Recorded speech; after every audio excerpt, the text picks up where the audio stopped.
Bom, pessoal, eu gostaria de compartilhar um texto bíblico com vocês sobre um tema que eu gosto muito.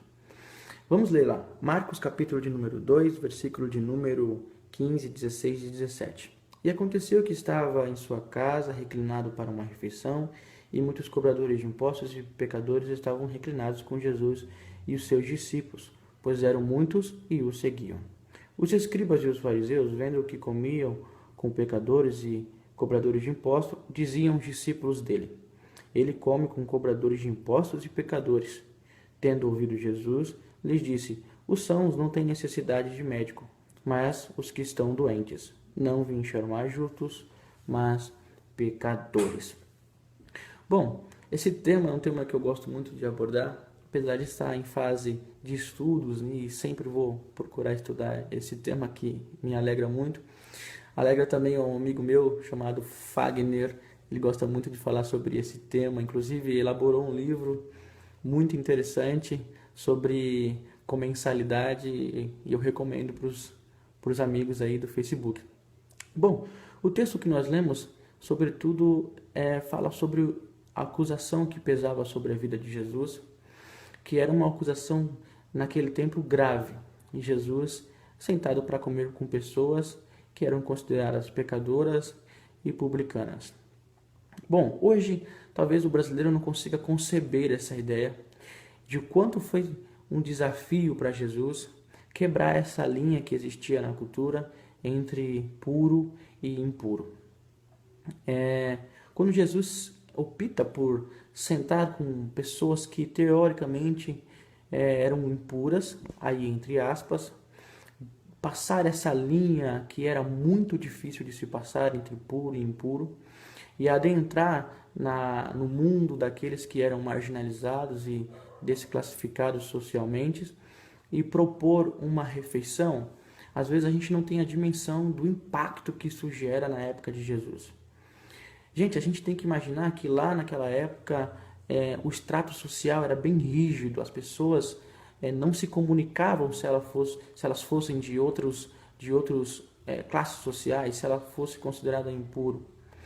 Uma pessoa que tinha uma maldição basicamente hereditária, entre aspas aí, e o judeu concebia que se um pecado fosse cometido pelo seu pai, os seus filhos teoricamente seriam culpados. Aí a gente vê isso no capítulo 9 de João, hein? Quem pecou, os seus pais ou ele, para que esse ficasse assim, dessa forma, que era uma cegueira.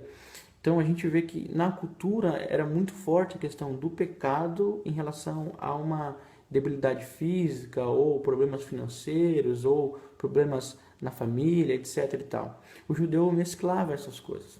E isso era muito forte. Então, para Jesus propor uma refeição com pecadores e publicanos é muito complexo, é muito difícil, é quebrar um tabu.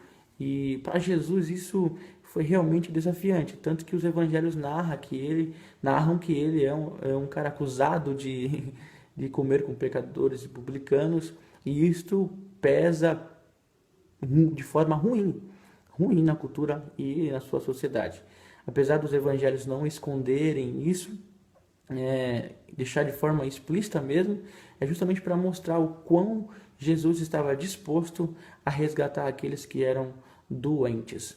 Bom, o que difere meu ato de comer com o ato de comer de um animal é que eu consigo dar sentidos para a comida. O animal come por instinto.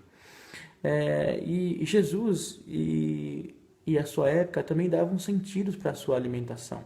O ato de comer, a comensalidade é importante, porque quando eu convido alguém para comer, sobretudo, não é apenas para degustar um alimento bom, mas é uma oferta de paz, é uma oferta de igualdade.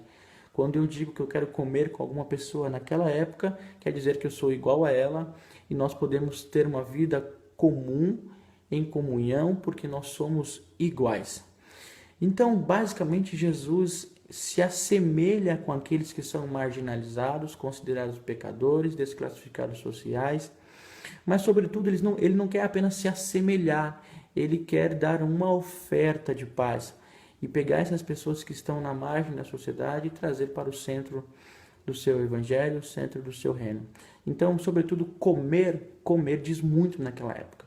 Tem uma frase que eu gosto muito de um autor chamado John Dominic Crossan, que ele diz: mostra-me como tu comes e eu direi como vives, mostra-me a tua mesa e eu direi como é a tua sociedade.